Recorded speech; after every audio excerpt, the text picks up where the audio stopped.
Hai, Assalamualaikum dan selamat sejahtera. Selamat datang ke channel kami, In Case World. First of all, aku nak ucapkan banyak-banyak terima kasih kepada yang dah subscribe dekat channel kami. Dan kepada yang belum subscribe, kalau korang berminat dengan konten-konten yang misteri, mistik, seram, jenayah dan seumpamanya, korang bolehlah subscribe ke channel kami. Dan jangan lupa untuk tekan butang notification sekali supaya korang takkan ketinggalan video-video terbaru daripada kami tiap-tiap minggu.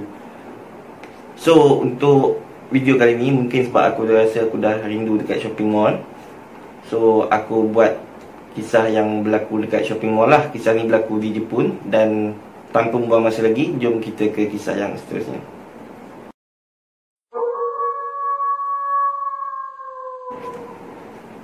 Pada 17 hari bulan 2 tahun 2004, berlaku satu kekecohan di sebuah pasaraya yang besar yang kita kenali hari ini dengan nama Aeon, tapi dulunya dipanggil Jasco, di sebuah daerah di Yokkaichi, Jepun.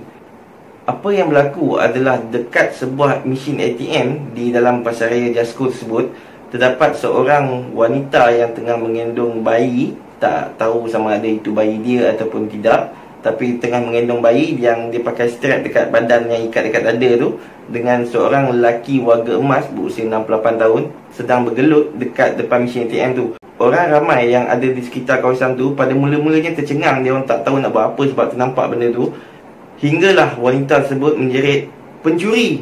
Dan jurus lepas wanita tersebut menjerit macam tu, 3 orang yang ada dekat sekitar tu, lelaki, terus tekam dekat pakcik ni dan cuba bantu wanita tersebut. Dia orang cuba tarik tangan pakcik ni, dan tapi pakcik ni pegang, dia peluk kuat-kuat macam dia tak nak lepaskan sangat-sangat lah benda tu. Dia terus genggam je dekat situ. Kebetulan dekat-dekat dengan kawasan tersebut, dekat dengan kawasan ATM tersebut, ada 2 orang anggota polis yang sedang bertugas. So orang awam yang ada dekat situ panggil polis ni, and polis ni datang.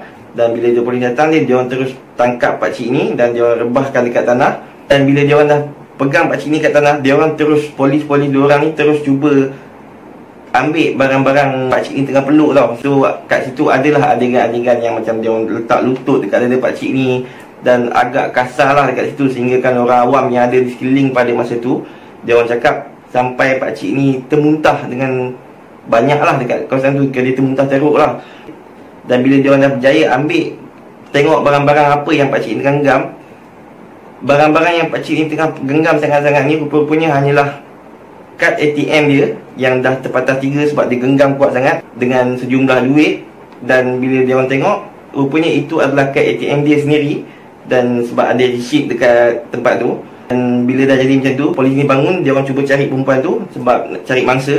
Dan baru dia perasan yang perempuan tu dah tak ada dah. Perempuan yang tengah dukung bayi tadi ni dah tak ada dah dekat situ. So pada masa tu sebenarnya pakcik ni dia dah pengsan dah, sebab dia dah sakit kan, dah kena macam tu. Dan dia pula warga emas berusia 68 tahun dah dekat 70 tahun dah. Dan polis beranggapan, walaupun polis tu agak pelik sikit pada mulanya, sebab perempuan ni macam tak jumpa dia orang dulu lepas nak belah pun, sebab polis anggap yang perempuan ni mungkin dia dah ambil barang dia yang pakcik ni mungkin curi tu. So perempuan ni terus belah macam tu je. Walaupun polis pelik, tapi polis anggap macam kalau perempuan tu dah belah, so mungkin tak ada apa-apalah, mungkin dia nak cepat atau macam tu. Dan polis terus klasifikasikan kes tersebut sebagai cubaan merompak ke atas wanita tersebut. Kira dia orang cas pakcik tu lah. Dan malangnya bagi pakcik tersebut, sebenarnya kerajaan Jepun tak pernah dedahkan siapa nama sebenar pakcik ni. So dia orang cuma gelarkan dia sebagai Mr. A ataupun Pakcik A. Mungkin aku akan gelarkan dia sebagai Pakcik A selepas ni. Pakcik A didapati meninggal dunia di hospital keesokan harinya disebabkan serangan jantung, sebab tekanan darah tinggi dia melonjak. So disebabkan stres dengan kejadian tu, so doktor sahkan memang pakcik tu meninggal disebabkan kejadian tu lah.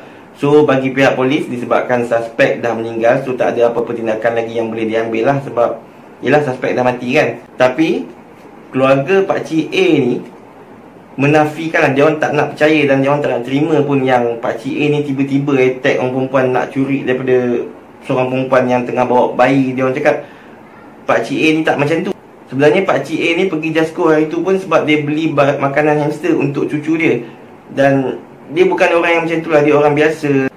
So family pakcik ni mohon dekat polis buka balik kertas siasatan dan siasat siapa perempuan ni, sebab dia orang cakap tak mungkin pakcik A ni akan attack perempuan tu kalau perempuan tu tak mulakan apa-apa dulu. Kiranya macam family Pakcik A ni anggap yang mesti ada perempuan ni buat apa-apalah. Kalau tak, takkanlah jadi macam itu. Dan selepas didesak berkali-kali walaupun keberatan, pihak polis akhirnya bersetuju. Dan dia orang macam, okey lah, nanti kita akan tengok CCTV balik. Dia orang setuju untuk tengok balik CCTV dekat mall tu. Dan bila polis tengok je CCTV, dia orang jumpa, dia orang sebenarnya sangat-sangat terkejut dengan apa yang dia orang tengok. Apa yang dia orang nampak dalam CCTV adalah 5 minit sebelum kejadian tu, perempuan ni yang tengah gendong anak ni dekat dada dia tu, dia duduk dekat penjuru dekat tepi ATM tu, dan dia berdiri je kat situ dan dia tunduk. Dia tak bergerak tau, dia just berdiri kat situ je. Dan 5 minit kemudian Pakcik A ni datang dan dia buat urusan dekat mesin ATM. Lepas tu masa Pakcik A ni nak pusing, nak belah je, masa tu perempuan ni tiba-tiba dia panggung kepala dia dan dia terus jalan ke arah Pakcik A. Dan dapat dilihat dengan jelas perempuan ni seolah-olah sengaja dilalu depan Pakcik A ni. Dan masa dia lalu tu, tangan dia angkat macam nak ambil something lah. Pakcik A ni tengah tunduk, macam tengah tengok receipt dia kot barangkali. Dan dia terus macam nak ambil duit atau apa-apalah dekat tangan Pakcik A. Dan Pakcik A ni secara spontan, dia terus panggung kepala, dia pegang tangan perempuan tu dan dia rapatkan ke dada dia, terus peluk macam gitu je, tak lepas-lepas. Dan perempuan ni pun cuba tarik-tarik balik macam tu. Sampailah kejadian di mana tiga orang awam datang tolong Pakcik ni.